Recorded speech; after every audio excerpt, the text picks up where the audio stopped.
네, 나흘 만에 다시 500명대, 수능을 단 하루 앞둔 시점에도 확산세가 꺾이지 않으면서 수험생 그리고 수능 고사장 방역에도 비상이 걸렸습니다. 최재욱 고려대학교 의대 예방의학교실 교수와 함께 코로나19 관련 오늘 특히 점검해야 할 부분 짚어보겠습니다. 교수님, 어서 오세요.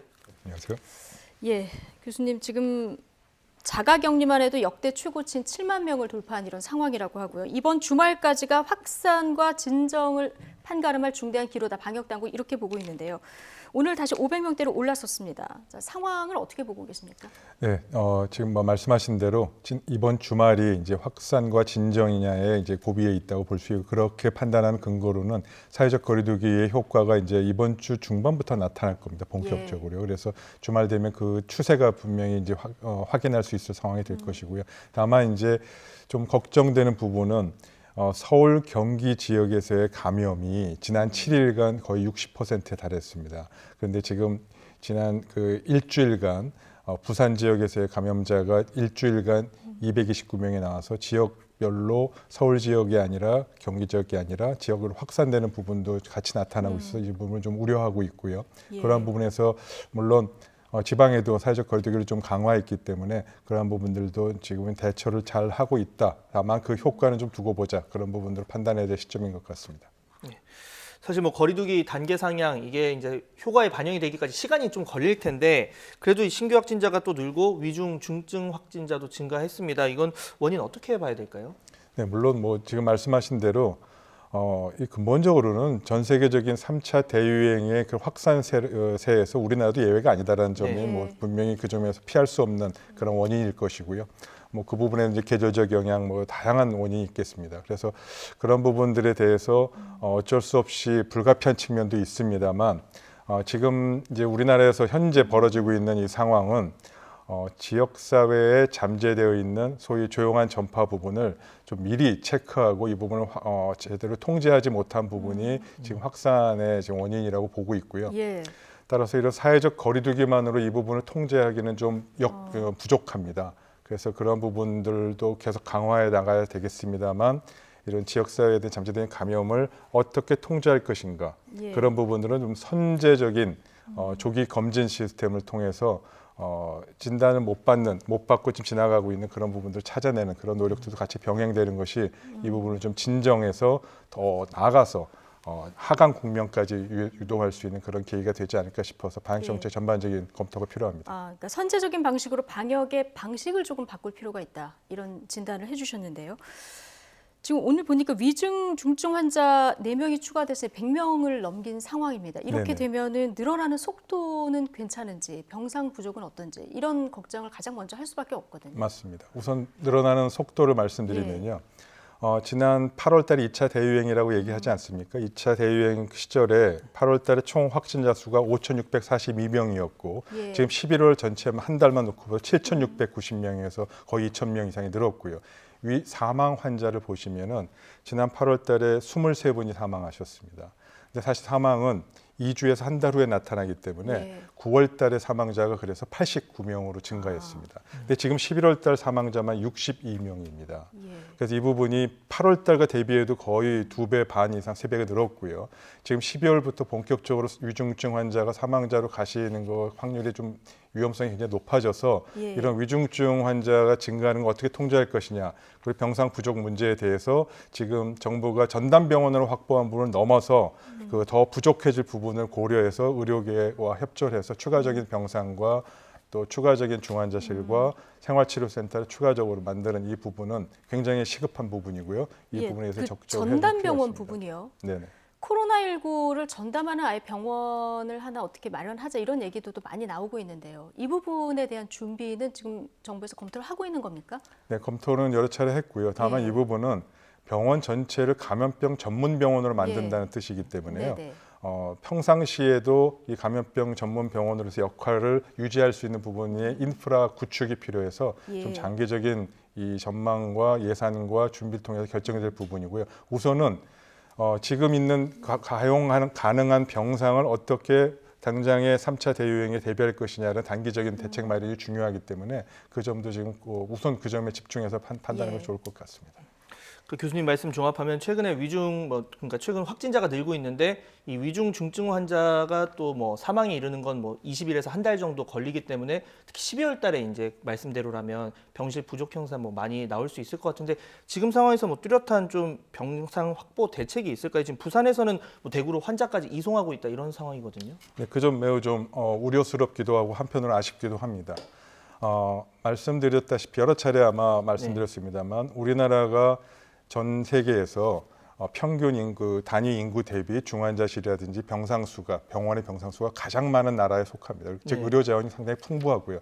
다만 그런 의료 자원 중에서 지금 코로나 전담병원으로 지정돼서 있는 곳이 한정돼서 운영을 했습니다. 물론 현재까지는 통제 가능했습니다. 관리 가능했고. 그러다 이제 환자가 증가하면 병상수를 늘려야 되고 그러려면 일반 환자분들이 입원해 계신 중환자실과 병상수를 이쪽 부분에 이제 배정을 해야 되지 않겠습니까? 그런다 보면 결국 지금 치료받고 있는 일반 환자분들과 양해도 구해야 되고 또 이 민간 의료 자원 부분을 다시 조정을 어떻게 될 것인지 해서 추가적인 협의와 이 공조가 필요하다는 점이 그 부분이고요. 충분히 그런 협조와 공조, 그다음에 국민들의 참여가 환자분들의 양해만 구한다면 추가적인 병상 확보라든지 중환자 확보는 가능할 것으로 봅니다. 예. 자, 교수님, 그리고 어제 나왔던 얘기 중에서 하나 눈에 들어오는 부분이 지금까지는 거리두기 2m 정도 지키면 괜찮을 거다 생각을 했는데요. 6.5m 거리에서 비말 감염된 사례가 나왔습니다. 이거는 어떻게 된 일일까요? 이 점은 이미 과학계에서나 방역 당국에서도 충분히 예측하고 알고 있던 상황이고요. 네.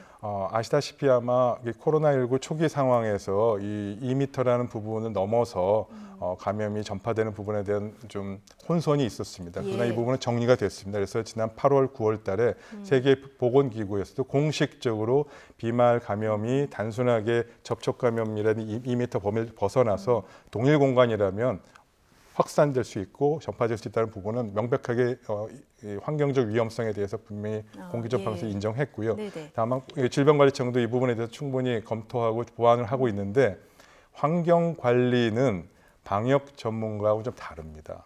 그래서 별도의 환기관리 전문가, 실내 환경 전문가 분들이 추가로 이제 전문가 확보되고 이에 대한 관리 시스템을 다 바꿔야 되는데 그러기 위해서는 환기에 대한 부분은 환경부하고 이 지방자치단체, 고용노동부가 복합적으로 이 기술, 건축법과를 다 바꿔야 되기 때문에 시간이 좀 걸리는 부분이어서 이 부분은 보완이 될 거라고 보고 있습니다. 지금 뭐 말씀하신 대로 동일 공간에서도 환경적인 상황에 따라서 2m 이상으로 전파도 될 수 있다 뭐 이런 얘기신데 지금 뭐 겨울철에 사실 문 자주 열고 환기하기가 쉽지 않습니다. 그리고 난방기기 트니까 그 가운데서 공기 순환도 이루어질 텐데 이거 어느 정도로 좀 우리 시청자분들께서 우려를 할 만한 부분인지, 그러니까 뭐 6m 이런 경우는 아주 드문 일인지 아니면 좀 평소에 조심을 이런 공기 순환에 대한 조심을 해야 하는 건지 이 부분 궁금하거든요. 네, 말씀드리면요. 가정은 신경 쓰지 않으셔도 됩니다. 가정은 신경 안 써도 된다. 네, 그럼 내 가족인데요. 가족에 그거 신경 쓸 정도면 같이 밥도 드시지 말아야죠. 그러니까 그 부분은 신경 안 쓰셔도 되고요. 지금 다중 이용 시설이 결국은 문제고요. 뭐 카페든 식당이든 PC방이든 한 극장이든 이런 또 공공시설과 사업장 같은 다중 이용 시설에서 환기 장치를 부분을 환기량을 증가시켜야 됩니다. 시간당 환기량을 증가시키면 공기가 그만큼 순환이 되니까 위험도 떨어지지 않겠습니까? 근데 그렇게 하면 당연히 열 효율이 떨어져서 난방비가 굉장히 폭증하게 될 겁니다. 그래서 그 부분에 대한 밸런스를 맞추는 작업들을 실제 환경부라든지 이 관련 기관에서 이제 고민들을 하고 이에 대한 지침을 이미 질병관리청에서 낸 적이 있고요. 이 부분에서 좀 한시적으로 이번 12월, 1월 달에 한해서만큼은 이러한 그 열 효율이라든지 난방에 관련된 전기 문제를 좀 고려를 덜 하더라도 환기를 좀 더 강화하는 그런 부분들이 필요하고요. 이 부분은 모든 다중이용시설은 여기 방송국도 마찬가지입니다만 여기 실내 환경, 여기 환경관리 전문가가 있습니다. 담당 지정돼 있습니다. 그분들과 상의해서 환기량을 얼마큼 증가시킬 것인지, 그럴 경우에 전기요금이 얼마나 많이 나올 것인지에 대한 부분을 기준을 상의해서 자율적으로 정하는 것이 우선 급하다 생각됩니다. 환경관리 전문가가 있군요. 네네. 마스크 손 씻기 더불어서 이제 환기까지가 굉장히 중요한 방역 수칙인데 뭐 내일 아마 수능장에서도 이 환기 부분이 굉장히 중요할 것 같습니다. 지금 수능 하루 앞뒀는데 학생들 확진 소식이 들어와서 좀 안타까운 부분이 있긴 한데 어쨌든 방역 당국 굉장히 이번에 꼼꼼히 준비를 한 것 같습니다. 하나씩 좀 보면 일단 내가 시험을 내일 치러야 되는데 밤에나 새벽에 열이 난다. 그럼 어떻게 해야 됩니까? 네, 그 상황에도 시험장에 가야 되고요. 예, 시험은 일단 다 볼 수 있는 거죠. 네, 별도의 그런 공간을 혹시라도 당일날 발열 환자가 났을 경우에 필요한 시험을 치를 수 있게 별도 공간을 마련해 놨는데 다만 그 예. 부분이 충분하지 않느냐 문제는 좀 우려하시는 분도 있는 것 같습니다. 그래서 물론 시험장에 가서 내가 열이 난다는 걸 얘기를 하고 예. 열이 어느 정도 난지 상황을 본 다음에 시험장에서 원래 당초 예정된 시험장에 볼 수 있는 것인지 예. 아니면 좀 추가로 별도 마련 공간에서 봐야 되는지는 이제 수험 당국 관리자의 의견에 따라서 주시면 좋겠고요. 수험 보는 기간에도 내내 마스크 착용이라든지 개인 손 씻기라든지 신고 부위는 예. 정확히 지켜주시면서 이 수험을 잘 치를 수 있는 계기가 좀 됐으면 좋겠습니다. 예, 교수님. 아마 수험생이나 아니면 학부모분들 볼까봐 제가 하나 더 여쭤보면 만약에 그럼 내일 새벽에 정말 아침 뭐 긴급한 상황에서 좀 의심 증상이 있다 이런 경우도 신속하게 처리가 되는 겁니까? 어떻습니까? 그 상황에서 뭐 PCR 검사를 받거나 뭐 역학 조사를 할 수는 그건 없는 좀 쉽지 거고요. 않- 예. 단지 이제 증상이 생긴 거고 대부분 열이 나는 증상이 예. 대표적인 걸 겁니다. 그래서 열이 났을 경우에 열이 난다는 얘기를 분명히 수험 당국의 고사장에 가서 이 얘기를 해주시고요.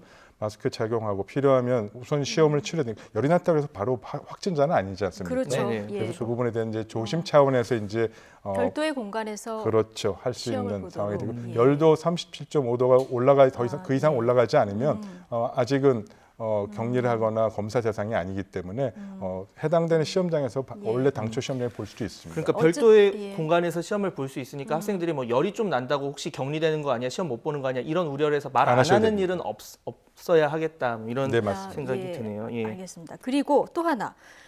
이게 지금 10시간 가까이 시험을 보는 거 아니겠습니까? 이게 방역 마스크 KF80이나 뭐 94 쓰고 10시간 버티기 쉽지 않은데 이거 덴탈 마스크 써도 됩니까?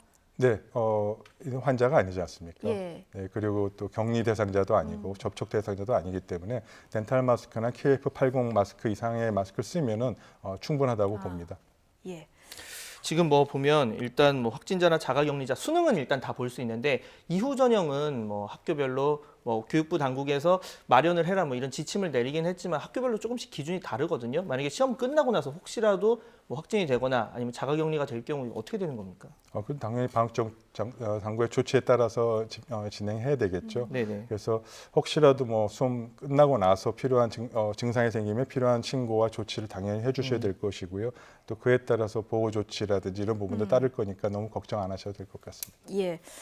자, 수험생 여러분 진짜 어느 해보다 정말 응원을 보내드려야 되는 그런 해가 아닌가 싶고요. 자, 이런 상황을 탈피를 하려면 이제 치료제라든가 백신이 나와야 되는데요. 지금 백신 개발 상황은 전체적으로 어떻습니까? 지금 모더나에서는 계속 이제 뭐 희소식들이 들려오는 것 같긴 한데요. 네, 맞습니다. 모더나가 이제 3상 임상 시험이 완료돼서 최종적인 연구 결과 발표했고요. 코로나19 예방 효과가 94.1%라고 공식적으로 발표를 했고 네. 동시에 중증 환자 예방률은 100%에 달한다. 이제 이런 1차 결과를 발표를 했습니다. 예. 그래서 이 말대로라면 거의 뭐 완벽한 백신이 되는 겁니까?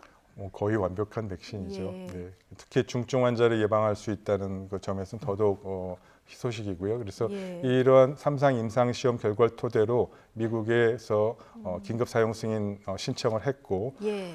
지금 그 기존의 그 파이자 제품하고 또 이번 모더나 제품 또 이제 조만간 아스트라제네카 여러 가지 그 제품들이 임상이 완료되고 또 긴급 사용 승인 신청이 되면 뭐 진짜 빠르면 12월부터 예방 접종이 시작될 수 있고 1월부터는 본격적으로 시장에 제품들 출시돼서 이 접종이 시작될 것으로 봅니다. 예. 네, 알겠습니다. 자, 지금까지 최재욱 고려대학교 의대 예방의학교실 교수와 함께 코로나19 관련한 내용 두루두루 짚어봤습니다. 교수님 오늘 말씀 감사합니다. 잘 들었습니다.